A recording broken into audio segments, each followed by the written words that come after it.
नमस्कार दोस्तों। अभी एक वेब सीरीज आई थी पंचायत 2। आप में से बहुतों ने ये सीरीज देखी भी होगी। उसमें एक किरदार है रघुवीर यादव का। रघुवीर यादव की पत्नी बनी है नीना गुप्ता। पंचायत सीरीज में उनका नाम है मंजू देवी।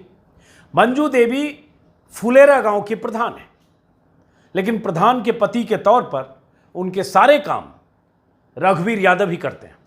पंचायत सचिव और बाकी अधिकारी भी मंजू देवी की बजाय उनके पति को ही प्रधान मानकर चलते हैं। पूरा गांव प्रधान जी उन्हें ही कहता है। जिसे गांव वालों ने वोट देकर प्रधान चुना, यानी मंजू देवी, वो घर में चौका बर्तन करती हैं और पति महोदय यानी रघुवीर यादव प्रधान बनकर पंचायत के सारे काम, सड़क बनवाना, खरंजा बनवाना, गली ठीक कराना, सब वही करते हैं। तो ये कहानी भले ही एक वेब सीरीज में आपने देखी हो, लेकिन हकीकत यही है पंचायती सिस्टम में महिलाओं की हिस्सेदारी की। आप में से जो लोग गांव में रहते हैं उन्हें पता होगा कि बहुत से इलाकों में अगर महिला सरपंच, मुखिया या प्रधान चुनी जाती हैं तो उनके सारे काम उनके पति, देवर या परिवार वाले करते हैं। बिहार में तो शॉर्टकट में मुखिया पति को एमपी और सरपंच पति को एसपी कहा जाता है। एसपी मतलब सरपंच पति। पंचायती राज में महिलाओं को सशक्त बनाने के लिए 1.5 दर्जन से ज्यादा राज्यों में 50% आरक्षण की व्यवस्था की गई। लेकिन जब यह व्यवस्था की गई और जहां यह व्यवस्था लागू है, वहां इस व्यवस्था का कैसे मजाक उड़ाया जाता है, गांव में रहने वाले तमाम लोग जानते हैं। चुनी भले ही महिलाएं जाती हैं, लेकिन उनका पति ही सरपंच या मुखिया बना फिरता है। पत्नी के चुने जाने पर शपथ भी कई जगह पति लेता है और अधिकारियों की मीटिंग भी पति अटेंड करता है, कई बार देवर और ससुर भी। गांव के दबंग लोग कई बार महिलाओं के लिए रिजर्व सीट से अपनी पत्नी को चुनाव में जिता देते हैं। पत्नी घर से कभी निकलती नहीं और पति महोदय प्रधानी और सरपंची चमकाते घूमते हैं। एक दबंगई भी, और ऊपर से सरपंच या प्रधानी का वो ओहदा जो ओहदा दरअसल उनकी पत्नी का होता है। सब कुछ ऐसे चलता रहता है। सबने मान लिया जैसे इसमें कुछ गलत है ही नहीं। गांव वाले भी यही सब व्यवस्था जो चूंकि चल रहा है, ये व्यवस्था चल रही है, इसलिए इसे सही मानने लगते हैं। अधिकारी भी पति को ही मुखिया, प्रधान या सरपंच मानकर उसी के साथ मीटिंग करने लगते हैं। चुनी गई महिला सिर्फ कागजों में अंगूठा लगाने या दस्तखत करने भर सरपंच या मुखिया बनी रहती है। बाकी समय घर में चूल्हा चौका या खेतों में काम करती है। देश के ज्यादातर राज्यों की यही कहानी है, लेकिन आज मैं इसका जिक्र क्यों कर रहा हूं? इसकी एक वजह है। वजह यह कि पंजाब सरकार ने एक बड़ा फैसला किया है, और यह फैसला इतना अहम है कि अगर इसी तरह के फैसले हर राज्य सरकारें करें तो तस्वीर कुछ बदलेगी। लेकिन क्या फैसला है? सरकार ने महिला सरपंचों के चुनाव जीतने पर सरकारी बैठकों में पतियों के भाग लेने पर रोक लगा दी है। पंजाब सरकार ने फैसला किया है कि अब महिला सरपंचों की जगह बैठक में उनके पुरुष रिश्तेदार शामिल नहीं होंगे।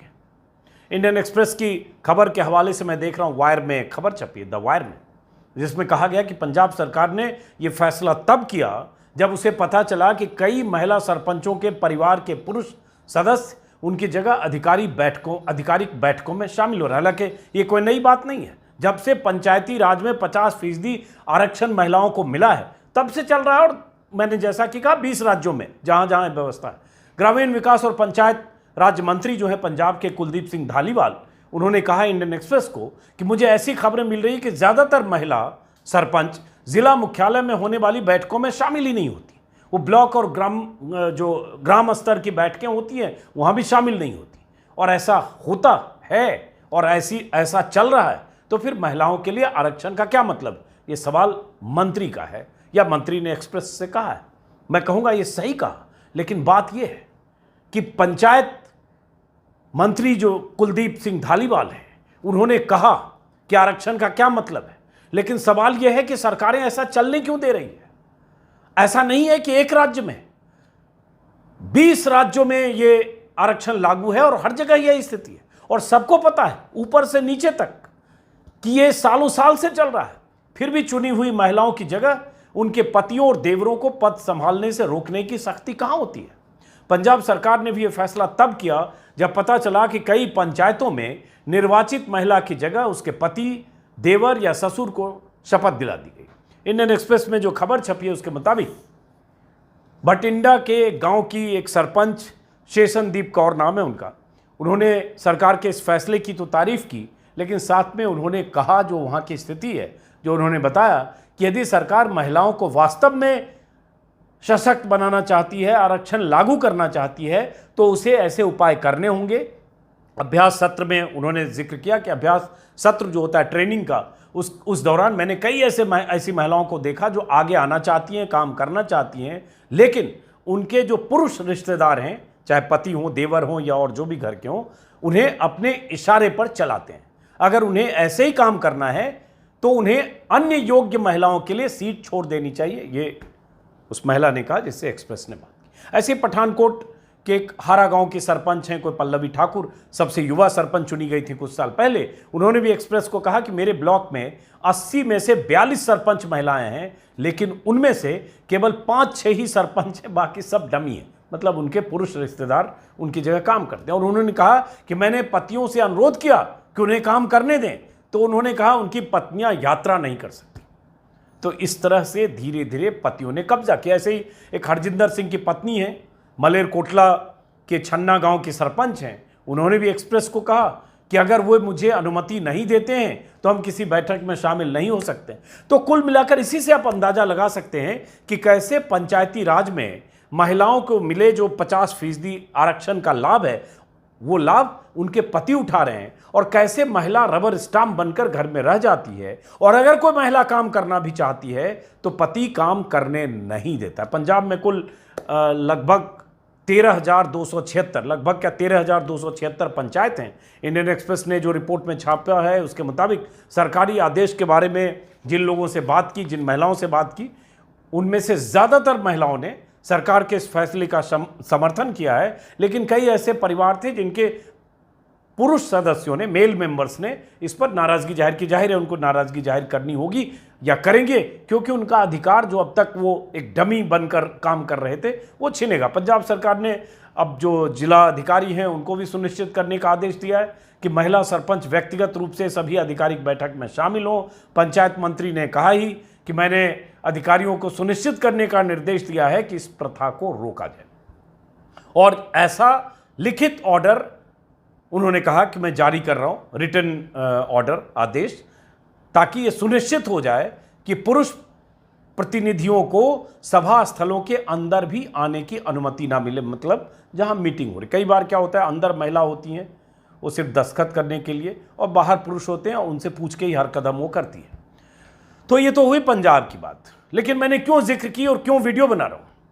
क्योंकि पंजाब सरकार का यह फैसला जरूरी है, सराहनीय भी है, लेकिन जैसा कि मैंने पहले भी कहा, हर सरकारों को यह फैसला लागू करना चाहिए और पूरी सख्ती से करना चाहिए। हालांकि बीच बीच में खबर कई जगह से आती है कि बिहार के पंचायत मंत्री ने कहा, एमपी ने भी कहा, लेकिन फिर भी वो सिलसिला चलता रहता है। अभी 10 दिन पहले भी एक खबर आई एमपी के मुरैना से कि पत्नी सरपंच चुनी गई, शपथ पति ने ले ली। और मुरैना में जेवरा खेड़ा कोई गांव है, वहाँ पंचायत है, वहाँ की ये जानकारी आई थी, एक वेबसाइट में मैं देख रहा हूँ। निकाय चुनाव में सुनीता कुशवाहा नाम की महिला सरपंच चुनी गई। अधिकारियों की मौजूदगी में शपथ उनके पति ने ले ली, और शपथ का वीडियो भी वायरल हुआ। ZMP की खबर मैं देख रहा था वेबसाइट पर, और कई इलाकों से ZMP की वेबसाइट पर खबर आई कि दामोह, रीढ़, सोनकच्छ कोई जगह है समेत कई इलाकों में महिला सरपंच की जगह या तो उनके पति या परिवार के किसी सदस्य को शपथ दिलाई गई। असली बात यह है कि अधिकारियों ने शपथ भी दिला ली, मतलब मान्यता है कि ये इनकी जगह पति ही काम करेंगे। वैसे दामोह में एक ग्राम पंचायत में महिला सरपंच और महिला पंचायतों की पंचों की जगह पंचायत सचिव ने उनके पतियों को शपथ दिला दी। और इस ग्राम पंचायत में 20 सदस्य हैं, जिनमें 11 महिलाएं हैं, और 11 महिलाओं की जगह उनके पतियों ने ही शपथ लेकर जिम्मेदारी संभाल ली। सरकार ने ऐसे अधिकारियों के खिलाफ कार्रवाई करने के निर्देश भी दिए। जिला अधिकारियों ने, एमपी से जो खबर मैं जी की वेबसाइट पर देख रहा हूं, उन अधिकारियों के खिलाफ जिन्होंने पत्नियों की जगह पतियों को शपथ दिलाई। अब ये मैं आज वीडियो बनाने का मकसद ये था कि मैं बीते 2 साल से जब यूट्यूब के कवरेज के लिए या यूपी चुनाव, बिहार चुनाव, या जहां भी घूम रहा हूं, तो मैं हर जगह गांव-गांव में यही देखा है। अचानक कोई शख्स मिलता है, प्रधान जी हैं, फिर मैं पूछता हूँ आप प्रधान हैं? हाँ मैं प्रधान जी। सब लोग कहते हैं प्रधान जी, तो बाद में धीरे से बोलते हैं ये नहीं, इनकी पत्नी है, तो ये प्रधान जी अब यही हैं, ये प्रधानपति हैं। और ये मुखिया पति, प्रधान पति, सरपंच पति, ये ऐसा सबके जहन में गांव में बैठ गया है कि मानकर चलते हैं कि यही व्यवस्था है। और ये व्यवस्था चल रही है इसलिए क्योंकि सरकार सख्ती नहीं करती है और सिस्टम उसी तरह से इसको चलने दे रहा है। अब मैं देख रहा था जैसे पंचायती राज का, मिनिस्ट्री ऑफ पंचायती राज की वेबसाइट पर 20 राज्य ऐसे हैं जहां ये 50% रिजर्वेशन आरक्षण लागू है महिलाओं को, जिसमें असम है, बिहार है, छत्तीसगढ़ है, गुजरात है, हिमाचल है, झारखंड, कर्नाटका, केरला, एमपी, महाराष्ट्र, उड़ीसा, पंजाब, राजस्थान, सिक्किम, तमिलनाडु, ये सब हैं जहां 50% आरक्षण है पंचायती राज इंस्टीट्यूशन में महिलाओं को। अब इसमें आंकड़े अगर देखें तो ये जहां ये लागू है, ये सब मिलाकर यहाँ लगभग पंचायती राज इंस्टीट्यूशन में लगभग 31,87,000 पद हैं, जिनमें से 14 लाख महिलाएं चुनी जाती हैं या महिलाओं के लिए रिजर्व है। जैसे बिहार में 71,000 टोटल, मतलब इसमें लिखा हो number of elected women representatives in Panchayati Raj institutions in the country, state wise इसमें लिस्ट है। इसमें सबसे अधिक देख रहा हूँ यूपी में है। यूपी में 9,13,417 पद हैं, जिसमें 3,04,538 महिलाओं के लिए रिजर्व है। ऐसे ही बिहार में है, ऐसे झारखंड में है, पंजाब में 41,000 रिजर्व हैं, राजस्थान में 1,26,271 पद हैं, जिसमें महिलाओं के लिए 64,802 रिजर्व हैं। ये इनको बोला जाता है इलेक्टेड वुमेन रिप्रेजेंटेटिव्स इन पंचायती राज इंस्टीट्यूशंस। अब इतने पद हैं और इतनी खबरें जितनी मैं बीते कुछ सालों से मैंने देखी है, उससे अंदाजा लगा सकता हूं कि ये ऑर्नामेंटल कितने हो सकते हैं। कोई अनुपात नहीं इसका निकाला जा सकता है या कोई आंकड़ा नहीं है, लेकिन ऐसी सैकड़ों बार खबरें मैंने पढ़ी है बीते 10-15 सालों में कि ज़्यादातर गांव में ऐसी स्थिति पाई जाती है कि महिला सिर्फ अंगूठा लगाने भर के लिए प्रधान या सरपंच या मुखिया। तो इसको रोकने की ज़रूरत है, और इसलिए रोकने की ज़रूरत है कि तभी असली एम्पावरमेंट होगा, जिसकी बात करते हैं महिला सशक्तिकरण। महिला को लगे कि ये फैसला वो ले सकती है, ये अधिकार उसका है, ये तभी होगा जब सरकार और अधिकारी सुनिश्चित करें। और वो सुनिश्चित तभी करेंगे जब इस तरह के आदेश हो, जैसा आदेश पंजाब में हुआ। हालांकि मैं कहूँगा ऐसे आदेश होते रहते हैं, मध्य प्रदेश सरकार ने भी जांच के आदेश दिए, बिहार से भी खबरें आती रहती है, लेकिन सरकार की तरफ से सख्ती जरूरी है। महिलाओं को उस तरह से ट्रेन किया जाए, उनसे संवाद हो जिला स्तर पर, जिलाधिकारी स्तर पर, सरकार के स्तर पर, ट्रेनिंग के स्तर पर, और उनको उनके घर से निकाला जाए, उनको उनके काम की जिम्मेदारी समझाया जाए और उनके पतियों पर अंकुश लगाया जाए कि खबरदार जो आप मीटिंग्स में आप दिखे तो आसान नहीं है, क्योंकि हमारे समाज का जो स्ट्रक्चर है, जो सामाजिक ढांचा है, उसमें बहुत जगह गांव में अभी भी हैं महिलाएं घर से बाहर नहीं निकलती, देहरी से बाहर, और पति उनके ओहदे का इस्तेमाल करते हुए गाड़ी पर सरपंच, मुखिया, प्रधान लिखकर घूमता है। लेकिन किसी न किसी ढंग से इस व्यवस्था में बदलाव के लिए चिंतन की ज़रूरत है, और उसके लिए सरकार की तरफ से सख्त फैसले की ज़रूरत है। मुझे लगा कि मामला आप लोग सीरीज़ के ज़रिए, वेब सीरीज़ पर जो देखते होंगे, उसमें और ज़मीनी हकीकत में कोई फ़र्क तो नहीं समझते हैं। तो दरअसल जैसा आपने पंचायत में देखा है, वैसी ही स्थिति पंचायतों में ज़्यादातर जगहों, मैं ये नहीं कह रहा हूँ हर जगह, लेकिन ज़्यादातर जगहों में वैसी स्थिति दिखती है जहाँ महिलाओं के लिए सीटें रिजर्व कर दी गई। तो फिलहाल इस वीडियो को ख़त्म करते हैं दोस्तों। हो सकता है थोड़ा बोरिंग लगा होगा, लेकिन कई बार ऐसे विषयों पर भी मुझे लगता है बात की जानी चाहिए। और आप गाँव में हैं, किसी गाँव में, किसी पंचायत में, तो आप मेरी बात को समझेंगे, और आपका पंचायत या आपके इलाके में सीट अगर महिलाओं के लिए रिजर्व है, आपकी प्रधान या सरपंच या मुखिया महिला है, तो आप अंदाज़ा लगा रहे होंगे कि वहाँ वो स्थिति है जो मैं कह रहा हूँ, जो पंचायत वेब सीरीज में दिखाया गया, या वहाँ की स्थिति कुछ अलग है। तो इससे आपको हकीकत का अंदाज़ा लगेगा।